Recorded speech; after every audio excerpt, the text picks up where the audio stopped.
Bienvenue dans Altura by Marie. Dans un monde où tout nous pousse à réagir, j'ai choisi de réfléchir à voix haute. Ce podcast n'a pas vocation à convaincre, seulement à faire réfléchir.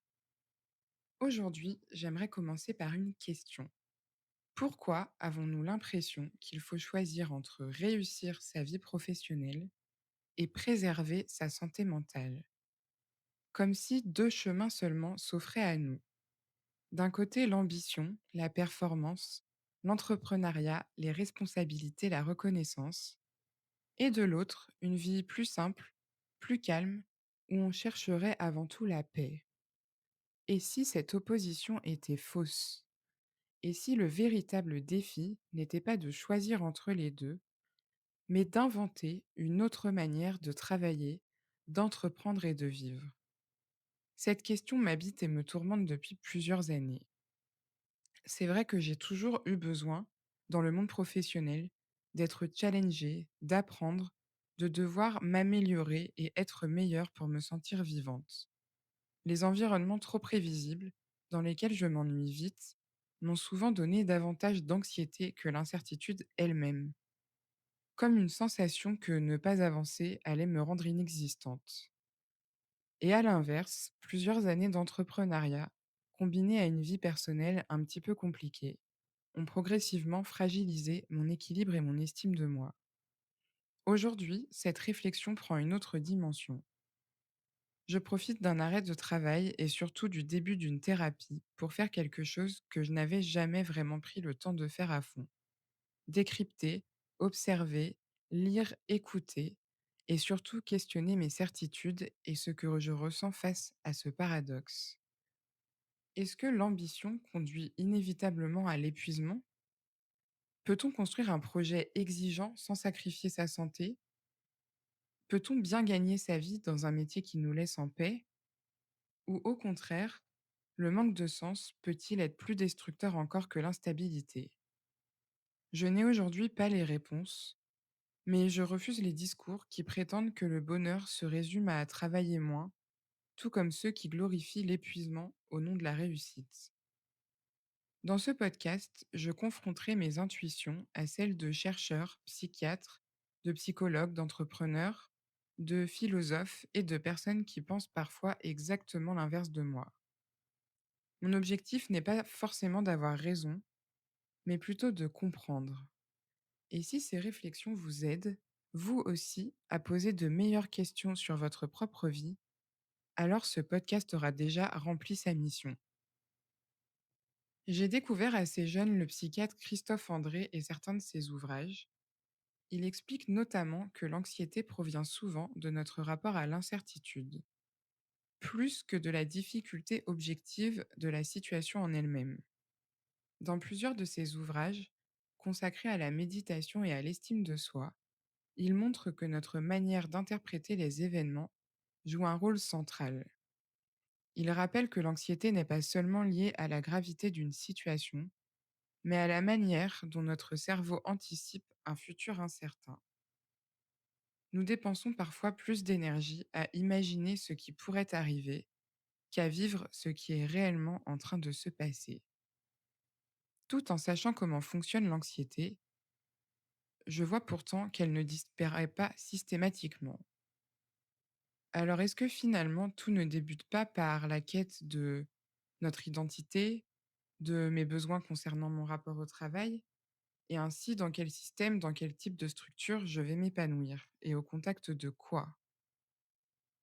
Rosa, je ne suis pas sûre de bien prononcer son nom, a publié en 2010 une étude sociologique nommée Accélération. On le sait et je ne vous apprends rien, en ce moment tout s'accélère. La puissance de la technologie, l'évolution des métiers et des modes de consommation et de communication, et toute cette accélération est plus rapide que le rythme dont nous avons besoin pour nous stabiliser dans ce nouvel environnement. J'ai trouvé hyper intéressant de constater et de me rappeler que nous vivons en effet une période dans laquelle tout est fait pour que nous nous sentions toujours en retard. Une entreprise qui ne croit pas ne survit pas. Autrement dit, pour rester au même endroit, il faut continuer à courir. C'est ce que Rosa nomme la stabilisation dynamique. Rosa ne dit pas que l'accélération provoque mécaniquement l'anxiété. Il montre plutôt qu'elle modifie profondément notre rapport au monde. Elle favorise notamment un sentiment chronique de manque de temps, une difficulté à s'engager durablement, une impression que tout est provisoire et superficiel, une fatigue liée à l'adaptation permanente, une difficulté à construire une identité stable. Ce ne sont pas pour lui des pathologies individuelles. Dans des travaux ultérieurs, notamment Résonance, il propose donc une piste qui m'a marqué. Une bonne vie dépendrait moins de la vitesse de que de notre capacité à entretenir des relations vivantes avec le monde, avec les autres, les œuvres, la nature ou encore une activité qui nous transforme. La résonance, c'est donc pour lui l'antidote à une relation purement instrumentale au monde. Mais alors pourquoi certaines personnes semblent-elles capables de vivre cette résonance naturellement, tandis que d'autres ont l'impression de traverser leur vie en pilote automatique? Si la résonance n'est pas simplement une question de temps ou de vitesse, alors de quoi dépend-elle vraiment? De notre personnalité? De notre éducation? De notre histoire et nos expériences? De notre santé mentale? De notre capacité à être pleinement présent? Ou peut-être tout simplement d'un mélange de tout ça? Et je ne sais pas si vous vous reconnaîtrez dans ce que je vais dire, mais il m'est arrivé tellement de fois de terminer une journée en ayant l'impression de ne pas avoir arrêté une seule seconde, tout en me demandant ce que j'avais réellement accompli. Je me revois récemment rentrer d'une journée de 11 heures de travail dans un point de vente physique, avec beaucoup d'interactions sociales, d'avoir rempli toutes mes missions, coché toutes les cases, de répondre à des messages, d'enchaîner les tâches, les obligations, sans jamais avoir eu le sentiment d'avoir vécu quelque chose qui compte vraiment. Je me sentais finalement aussi vide qu'épuisé, comme si je traversais mes journées au lieu de les habiter. Et je me demande si cette peur ne nous pousse pas parfois à faire exactement l'inverse de ce qui nous ferait du bien. Courir davantage, remplir nos agendas, multiplier les projets, comme si le mouvement suffisait à nous rassurer. Et si finalement nous confondions parfois le mouvement avec le progrès? Et pourtant, un paradoxe me saute aux yeux. D'un côté, les psychologues, les psychiatres et de plus en plus de voix nous invitent à ralentir, à être davantage présents, à nous écouter, à prendre soin de notre santé mentale.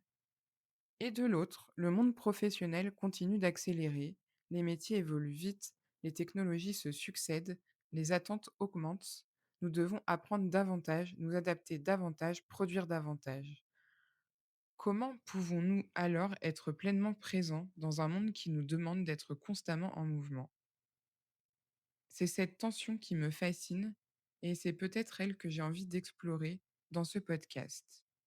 Si ces questionnements vous parlent et que ce premier épisode vous invite à la réflexion ou même des réactions, laissez-moi un petit commentaire ou un petit pouce bleu pour me soutenir.